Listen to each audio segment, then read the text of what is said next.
My name is Eric Will, and it's Saturday the 29th of February 2020, and I'll be interviewing William Rozier for the Johnstown African American Heritage Society. We are in Johnstown, Pennsylvania at the Johnstown Area Heritage Association's Heritage Discovery Center in historic Cambria City. Okay, so we're going to get started. Let's start with some questions about your family. What can you tell me about your family's history in Johnstown? And just think as far as you can go back, whatever you got for me. Well, actually, I call myself a Conemaugh kid, even though I was born in Franklin. So I was raised in Franklin until after the war. Our house caught on fire on Spruce Street, and we moved to Conemaugh when I was in second grade. Not much exciting about that, but so from that time on, I was like a Conemaugh kid from second grade until actually I'm still in Conemaugh Valley now, and so there's not much to say indirectly. If you ask me a question, I might be able to, go a little farther, but to try and give a chronological history or something, I really don't think like that to do that. It was a good family. I had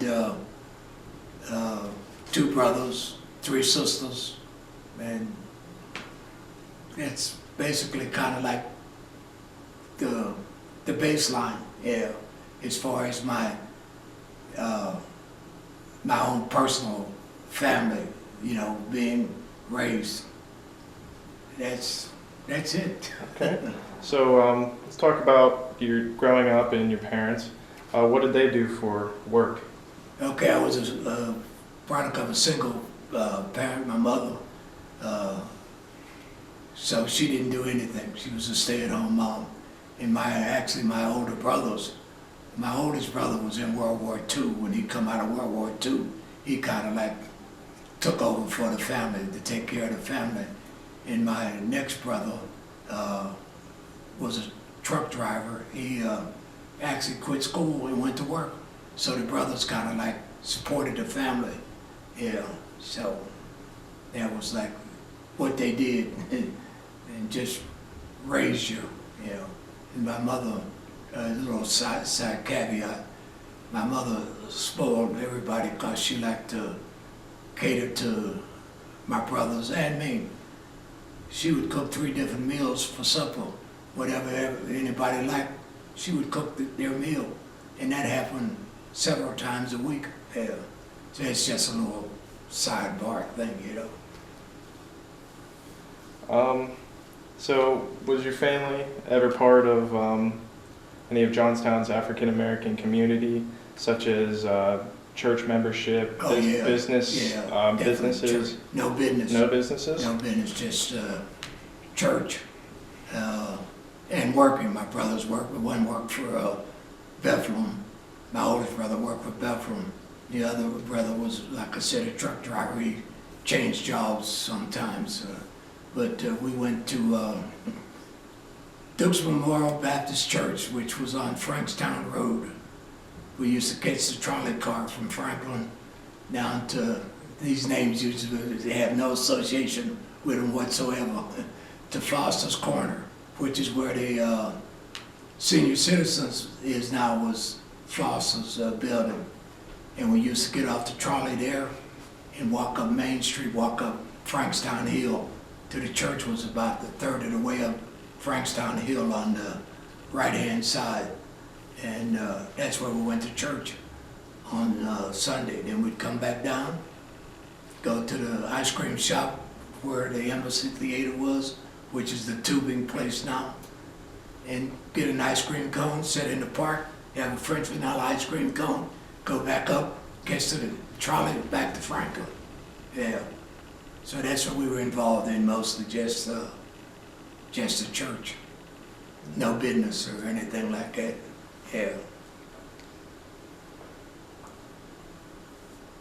So when you and your family first moved to the area, how would you describe your neighborhood?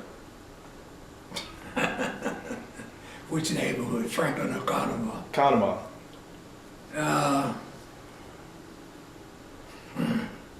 I'm trying to get it up some State Department stuff right now, to make it sound better than what it was.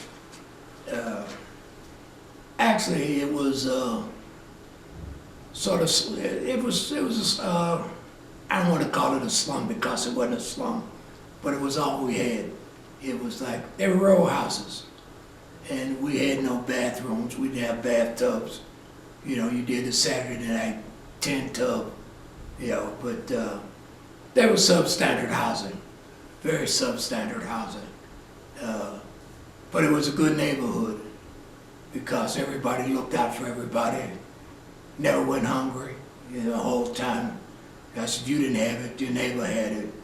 So I would describe it as a good neighborhood, substandard for housing, but a damn good neighborhood, yeah.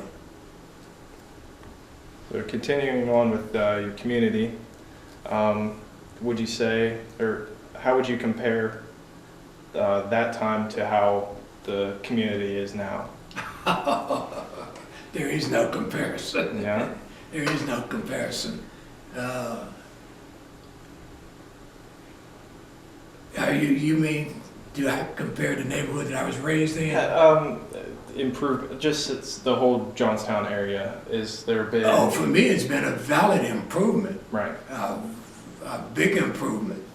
I mean, you know, my kids that have never known substandard housing, it's been a real big improvement. You know, economic-wise, we're doing well.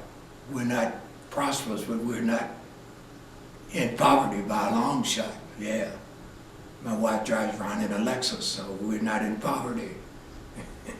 Yeah, so it's quite different from when I was coming up to what it is now.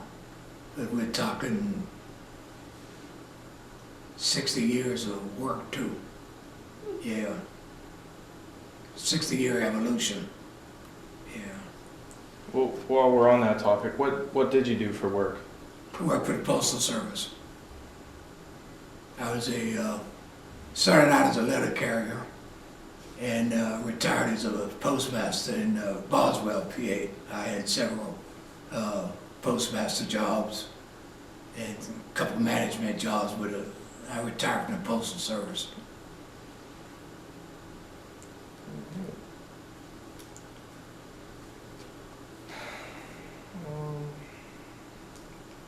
You didn't run out of questions, did you? No, sir.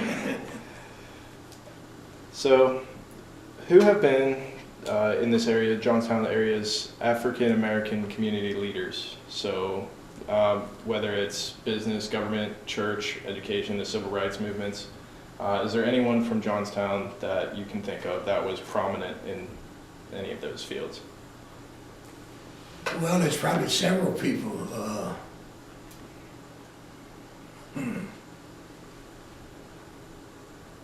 Like all of the people who were involved with the NAACP were pretty decent people. I can't think of the one lady's name now, but my wife's uncle would be my uncle too, Christopher Columbus. Quarles was good at it.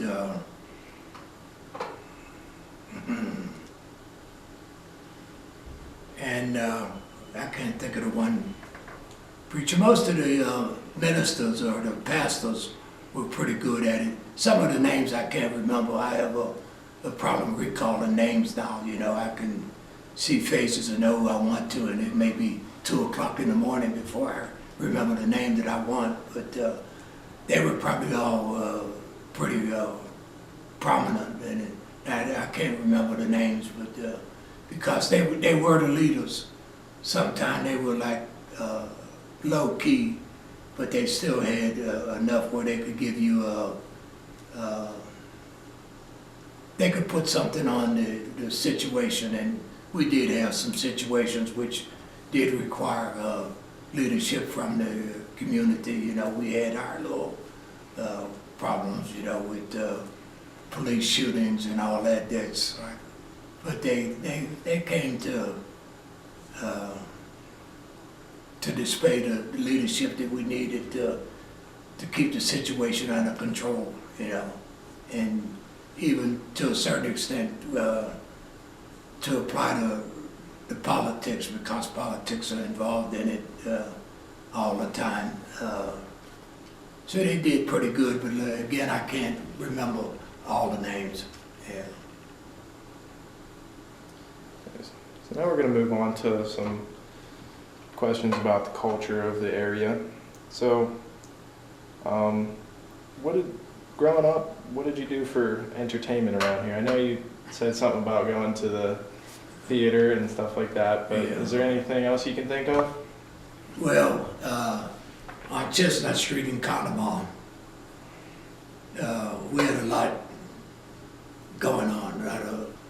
I'm not athletic. I was never athletic, but we had a lot of ball games because the ball field was right down the street.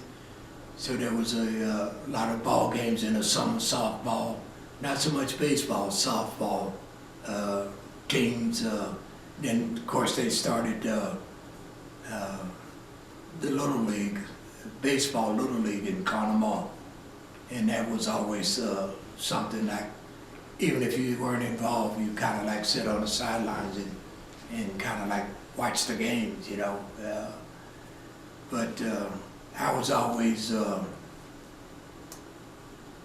I started driving when I was about 8 years old, because you could do that then, because there wasn't much traffic. So I used to mess around with cars. Though I had no mechanical ability, but I used to mess around with cars, and I made money washing cars and polishing cars from the time I was about 10 until I graduated from high school, because the guys in the mill worked daylight 3 to 11. So I would get their car like for 3 to 11, wash and polish the car, salmonize the car, and make $7 or $8. And so that's what I did. I was, let's say, maybe I consider myself as being industrious. Maybe I wasn't industrious, but that's makes it sound good anyway, you know. Yeah. So that's what I did, you know. Like I said, I was not an athlete. I was never that good at sports. I was the last guy they picked for the team. You got to take him, you know.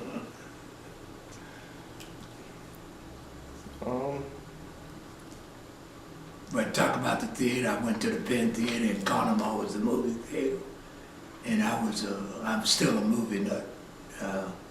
I used to have to go to the town because there was no big grocery stores in Conemaugh, smaller stores. I'd have to go to town to the NP or the Acme Market or to pay bills. And I would go to the movies also while I was in town. So I went to the movies about twice a week. Yeah, I love movies. Still watch Turner Classics. Now, comparing what you did growing up for entertainment to, say, your children, how has that changed? Oh, big time, big time. Well, my kids are all grown. My youngest son is 50, just turned 50.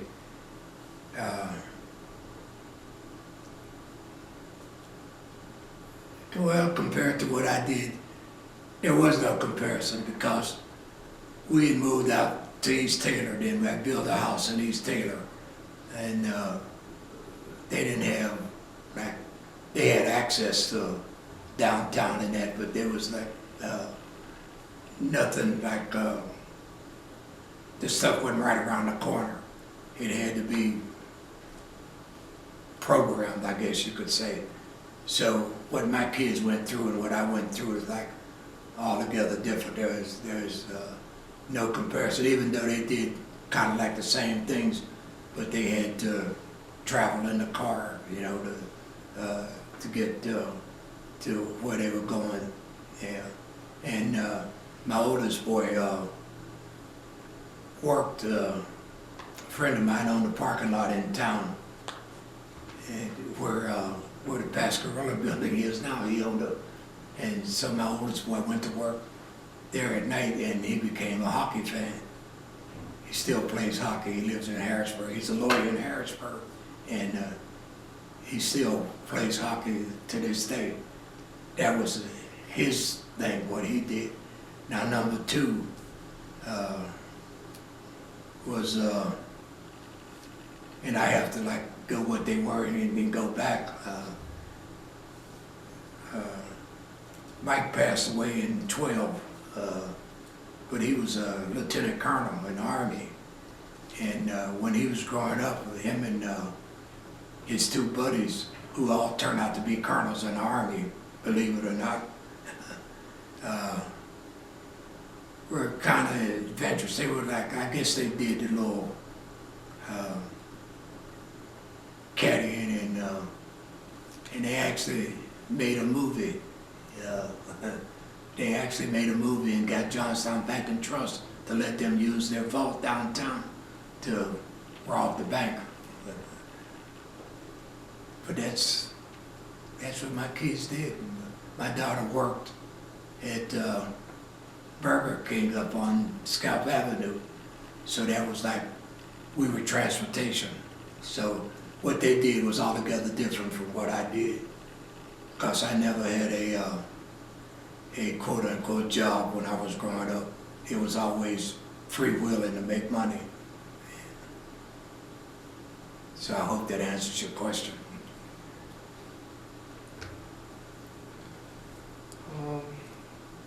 So what have been the core components of black culture in Johnstown, and what has changed? Well, I would say probably the church. There's no doubt about it, the church. I mean, we have our churches in every neighborhood, sort of, or at least every section has their church, and the people go to the church. So the church has definitely been the most vibrant, and we've had some of the auxiliary type things. I would say maybe NAACP or maybe some of the fraternal organizations, or probably, there's no doubt about it, next to the church, probably the fraternal organizations have had the biggest impact, like the Elks, the Masons, Masonic lodges, the Eastern Star lodges have had more of an influence on the black culture than the hip hoppers, I guess, which I don't know that much about. Okay. So we're about at the halfway point here, but just want to reiterate, say thank you for coming in and talking to us today. We all appreciate that. And we'll get on to our topic of race and race relations within Johnstown. But we're going to need to discuss the issue of race and racism. Racism, for starters, what did you hear, or what personal accounts can you attest to that compares to, say, your children's generation, or any stories? Well, yeah, a lot of stories. Because one thing about Johnstown, it was kind of like, we were segregated, there's no doubt about it, we were very segregated. And there were some things that you just knew you would not want there, so you didn't attempt to go there. You just attempt to go there. And one of the examples that I use when I talk about this to people is Coney Island restaurant. And Coney Island was on the other side of the street. You have no memories of none of this.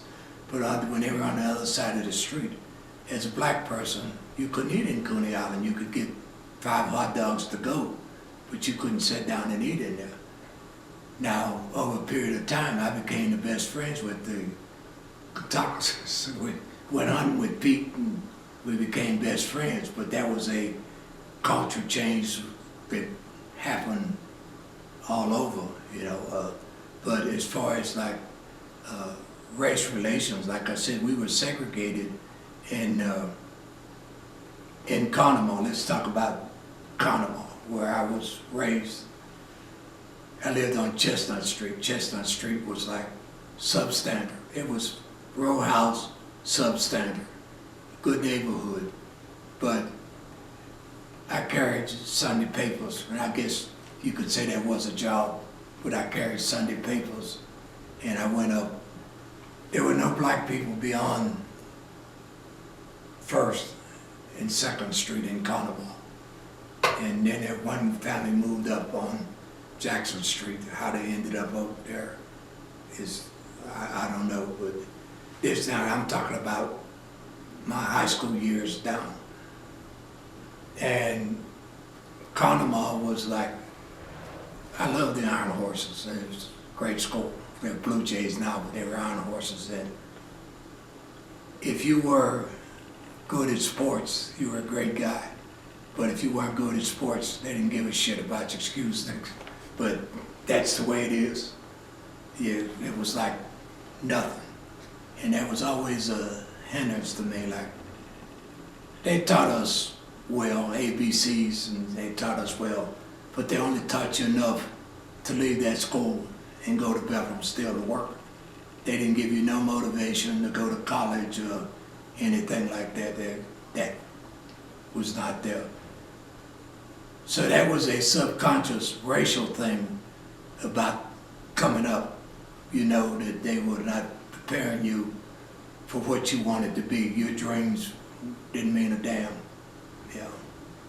So, but as far as like Johnstown itself, it was just a bigger picture of that same thing. Like I said, I worked for the post office. When I had taken the test, I was going to New York to be a policeman. And I got a letter for a part-time job at the post office. So I told my wife, I said, I think I would rather stay in Johnstown and work at the post office than go to New York to be a policeman. So when I went to the post office for quote unquote the interview, everybody was shocked. Like, it's a black guy coming here for a job at the post office. Like, the guy got up, he walked in, and it was pretty obvious. He was shocked that I had this letter. When the big boss come out and looked at me like they're inspecting me, and I'm, excuse the expression, ladies, but I'm getting pissed because I know what they're doing. They're inspecting me. Yeah, I had a little bit of a military background at that time. So they said, okay, well, there's nothing they could do. They had to follow through with the letter. And I say the only reason I got the letter is because of my last name, and I lived in Conemaugh Borough on Ridge Avenue, which was not a lot of black people. So when they sent it out, if I would have been a Prospect address and my name would have been Jackson or Jones, I probably would have never got the letter. So they give me all the paperwork. I had to go take a physical, which at that time cost $7, which $7 was a lot of money in 1960. When took the papers back, they said the physical was wrong. Had to take 3 physicals to get a part-time job. And I know what it was. They was discouraging me to take the job. But I took it anyway. I worked 3 years part-time until I got converted to a career position. Now that's just one of the elements of racism in Johnstown, is the job. And I was the only black carrier in Johnstown until they quit putting mail on the railroad. And Jimmy Andrews came off the railroad to become a clerk in the post office, which was probably maybe 7, 8 years after I started. But then we talk about the substandard housing. Here's the next kicker, if that's what you want to call it. But you're asking me. As I carried those Sunday papers up through Conemaugh, like all these nice houses up here, and we're in these damn row houses, I'm getting a little too verbal for you, but my emotions are feeding in there too, you know. And we're in these row houses and all these nice houses up here, and we can't have none of these. I want a house like that, yeah. So, after I started to work at the post office part-time, I've saved all my money, get all my little stuff together, and we decided we were gonna buy a house. Okay, go to the real estate guy, gonna buy a house. Well, the crap that they showed us, like, you gotta be kidding me. We had at that time 2 kids. I want a nice place for my kids. I don't want to be on Monaco Boulevard. Hell, I want to take my kids. They can't even buy a bicycle. You know, if they're gonna be on a, no, I don't, no. So let's build a house. So we got together with Albie Holmes, who's in Blairsville. We're gonna build a house. Worked out all this. Got the house built. In fact, we built it. My wife and I built the house ourselves, board by board, actually. And so we moved into the house, and we started in '64, and we moved into the house in August of '67. That's how long it took us to get it where it's livable. Then the kicker was, I had to get a mortgage. Well, no bank would give you a mortgage. If you're not a black man, would not give you a mortgage. I'll give you $18,000 to buy a Cadillac, but I won't give you $12,000 to pay for a house. Cadillac depreciates, house appreciates. I mean, and that, what got me, like, do they think you're this damn dumb that you don't know what they're up to? So I couldn't get a mortgage. Now I'm working at the post office, and all the guys that I'm working with are saying, oh, I'm buying a house. Oh, we're buying a house. How the hell are they getting a mortgage and I can't get a mortgage? We make the same money, but they can't, I'm not getting a mortgage. I go to the bank, they don't even want to talk to me. They wouldn't talk to me. So finally, I had some auxiliary help. A man by the name of Felix Hesse was sort of a real estate expert, I guess, and he was kind of like helping people who were having problems with mortgages. So he was helping me and some other people to get mortgages, and Camera Savings gave me a mortgage through a whole lot of stuff. It was a short mortgage, which was a short period of mortgage, where at that time mortgages was going for 20, 30 years. So they gave me a 10-year mortgage. 10-year mortgage was better than no mortgage at all. Yeah. So to show you how faith works in your favor, and I hope I'm not going too far off of what you, this was, like I said, we moved in there in 1967. First Civil Rights Bill was passed in 1964, and then 1968 Civil Rights Bill had a mortgage rider into it. Now at that time, I was also president of Letter Carriers Union, and we used to have to, I'm mixing this stuff up now to give you a foundation of where I'm going. We used to have to go to Washington to beg for our pay raises, to get our 2% pay raises. We'd have to go to the congressman's office and ask them, would you help with co-sponsor this bill to get our pay raise? Because at that time the post office was the post office department instead of the postal service. So we would have to go down and they would have to actually legislate our pay raise. So as president of the union, I would have to go to Washington probably twice a year to negotiate, if that's what you want to call it, with my congressman, which, just as a sideline, which perturbs me so much when I see what goes on in Congress today. And John Taylor was our congressman at the time, and I got to know the congressman personally, and we'd go down there in his office and sit there and give them, like, we need this pay raise because of this, that, or whatever. Come on back home and hope like, yeah, you get the pay raise. But, and That was in 68 when the civil rights law was passed. There was a thing in it about if you lived in an existing structure, it didn't have a mortgage, the FHA would fill the mortgage for you. And I read this in a Sunday paper. And at that time, I belonged to the JCs, believe it or not. The guy had talked me into joining the JCs. And there was two guys in there who were bankers, white guys who were bankers. So I asked the one, and I don't want to mention his name, about this. And he said, I don't know anything about that, but I'll find out. And so he called me and he said, don't tell anybody that I told you this, because he would lose his job. So he did help me, and I said, I read this thing about, I got a house and I need a good mortgage. So he said, don't tell anybody that I'm helping you.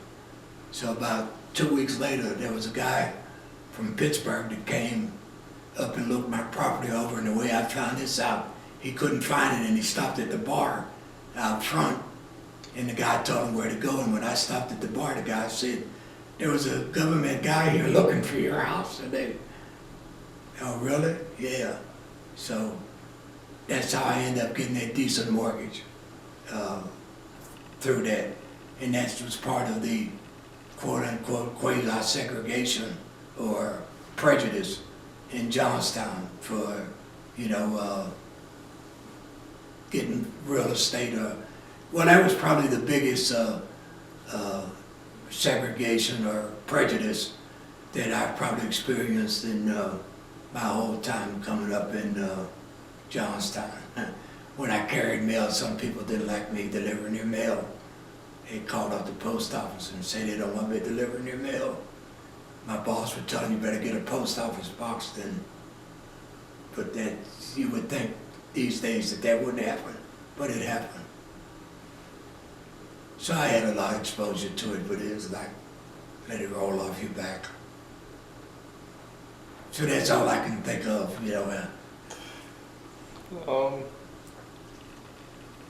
Do you have any memories of I know you mentioned a little bit of the civil rights bills that were passed, but do you have any thing to say about how that impacted Johnstown? If it made any changes right away, or well, it took a while? It made a change for me. It made a change for me because there was very banks who wouldn't talk to me once they needed a statistic. They were calling like, could you come in and talk to us? No, I can't talk to you. You need me for a statistic now. When I needed you, you didn't need me. So, no, so that's probably the biggest change that it made. Job-wise, I was pretty much set by working for the post office. I was pretty much set job-wise. So what impact it had on jobs, I don't know. Now, my wife worked at the Grants, and then she worked at the phone company.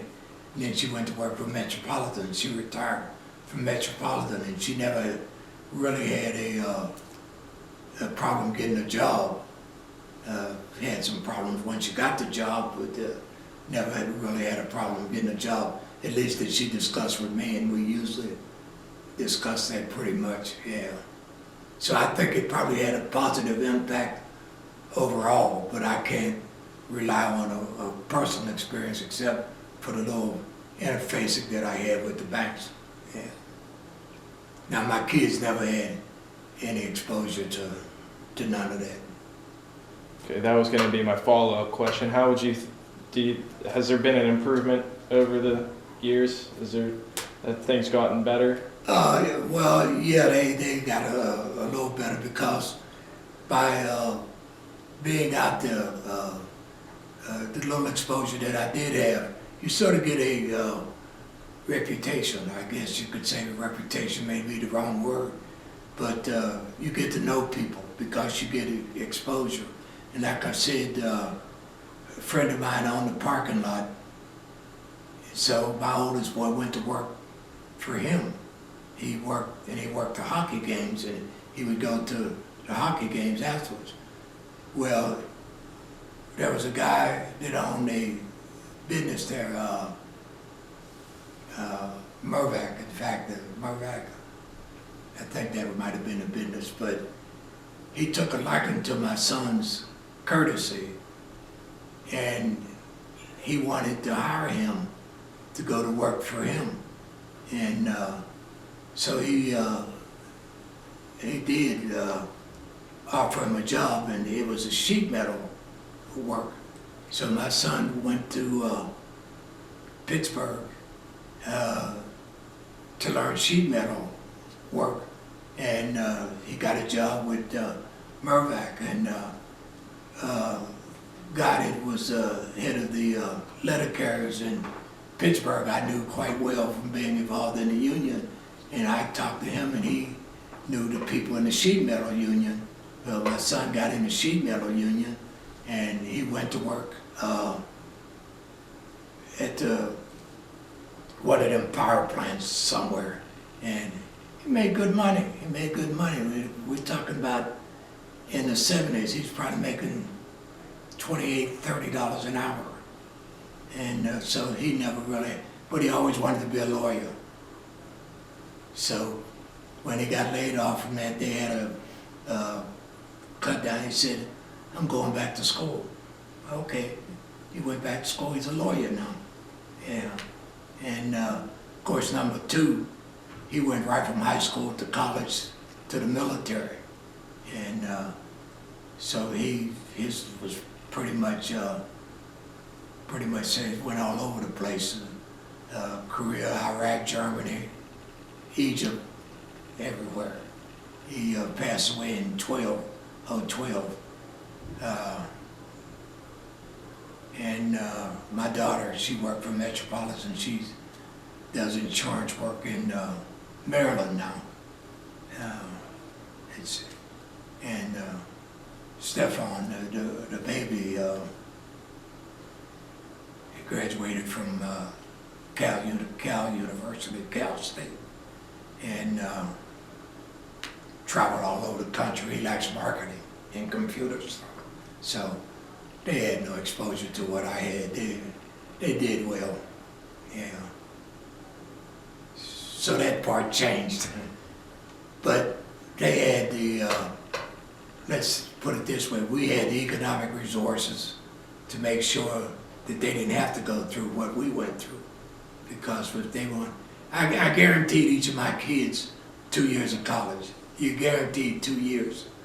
And I figure if you get 2 years, you go the rest of the way on your own. But yeah, so they had the economic advantage where they didn't have to go through none of what we went through.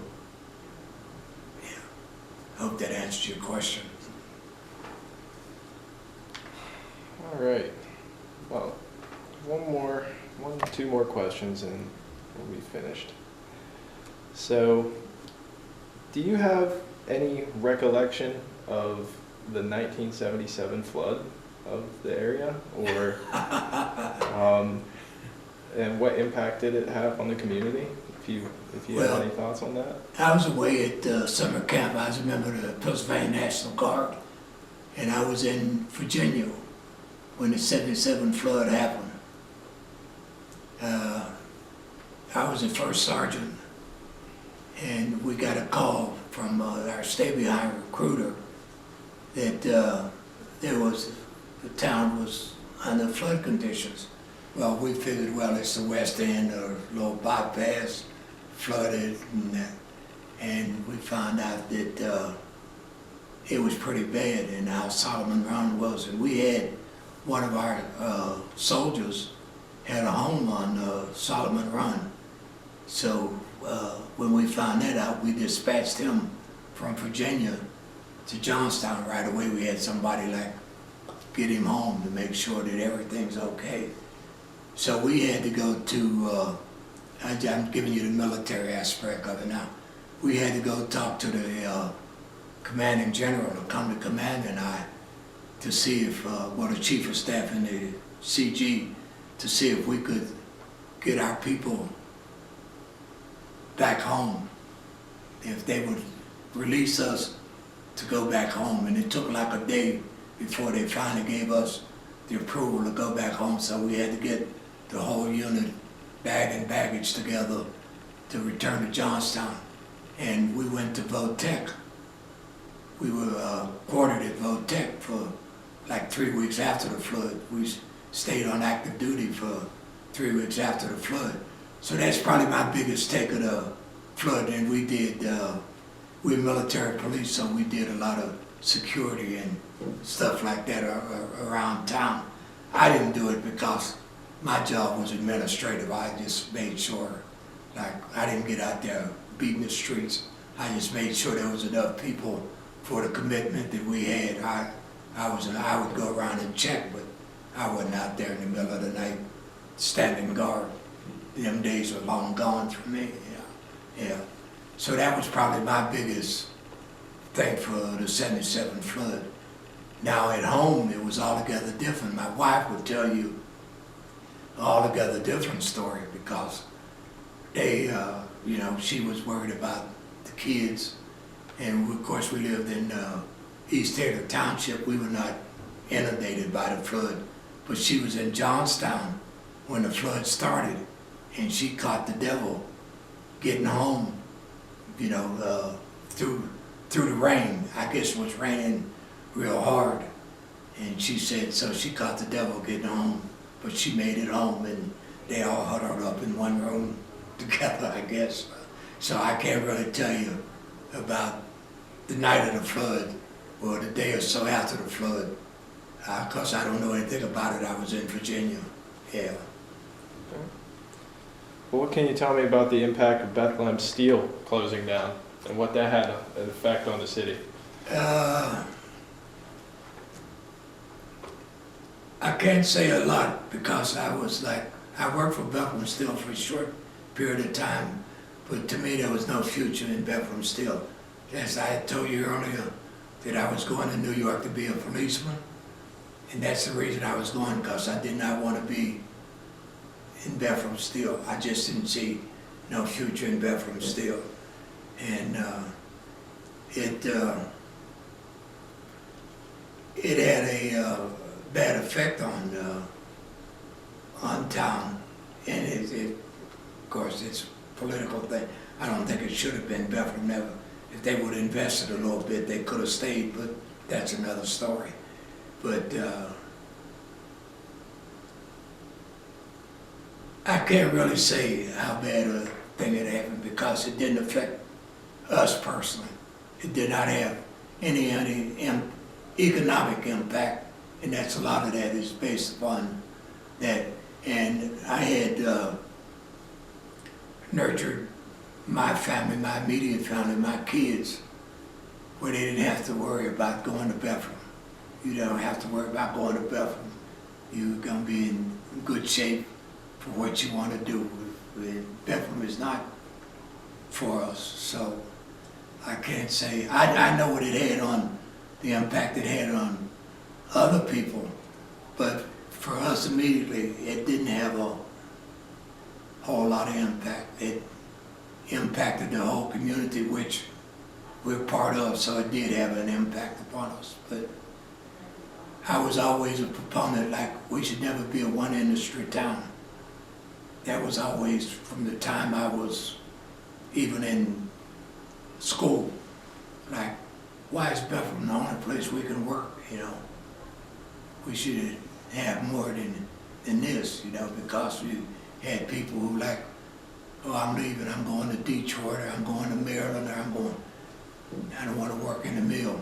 Yeah. So I always said, one industry town is not good. Even as a small high school kid, you could see that was not good. So our leadership was probably, I hate to say anything negative about anybody, but they didn't have much foresight. Is one example I'll use, and this is my pet peeve. I don't know if you all travel, but we did a convention for my retired association here in Johnstown in '06 after I retired. We had a state convention here.